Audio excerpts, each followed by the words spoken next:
তো দেখছো এই যে ফুচকাগুলো দিচ্ছে টপাটপ মুখে দিয়ে দিচ্ছি। আর যেমন গন্ধরাজ লেবুর ফ্লেভার তেমন হচ্ছে ধনেপাতার একটা একটা সেন্ট। তো দারুণ লাগলো খেতে ফুচকাগুলো।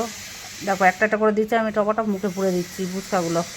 তোমরা কে কে ফুচকা খেতে ভালোবাসো আমার মতন এরকম কমেন্ট করে জানিও।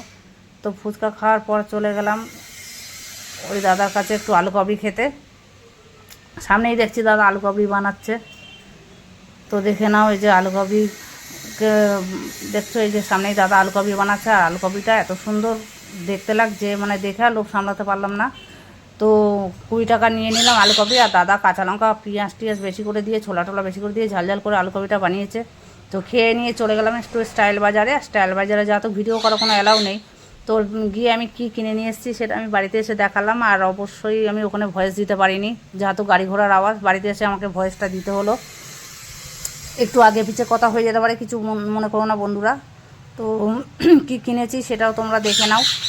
আমাদের একটু বেরিয়েছিলাম, তো ফুচকা আলু কাবলি খেয়ে একটু কেনাকাটাও করে নিলাম। আর কি কিনে নিয়ে এসেছি সেটা তোমরা একটু দেখে নাও। দেখে নিয়ে অবশ্যই জানিও। এই দেখো আলু কাবলিটা খাচ্ছি, দেখেছো আলু কাবলিটা কী সুন্দর বানিয়ে দিয়েছে দাদা, একদম ছোলা টোলা পেঁয়াজ টিয়াজ বেশি করে দিয়ে। যেমন ঝাল তেমন টক টক, দারুণ খেতে হয়েছে। আর এই আলু কাবলি খেতে হলে তোমরা এই দাদার কাছে চলে এসো, সোদপুরে জিটি রোডের সামনে, সেটাও বলে দিলাম। খুব সুন্দর বানায় এই দাদা। তো দেখে নাও এই যে আলু কাবলিটা খাওয়ার পরে দারুণ হয়েছে খেতে আলু কাবলিটা। খুব সব একদম একদম পারফেক্ট, নুন ঝাল সব ঠিকঠাক। তো দেখতে পাচ্ছ এই যে আলু কাবলিটা খেয়ে নিলাম। দাদাকে বললাম যে দাদা আলু কাবলিটা খুব ভালো বানিয়েছেন। তো এই আর একটু গেলাম, একটু মলে গেছিলাম, স্টাইল বাজার আমাদের এখানে আছে। তো ওখানে আমি গেলাম একটু। যাই হোক একটা জিনিস কিনতে গেছিলাম, সেটা পাইনি। তো দেখলাম এই এরকম বড় বড় থালা সেটগুলো বেশ 99 টাকা করে দাম। দুটো করে থালা আছে, দুটো করে বড় বড় বাটি আছে, দুটো চামচি আছে, একটা চাউমিনের চামচি একটাই।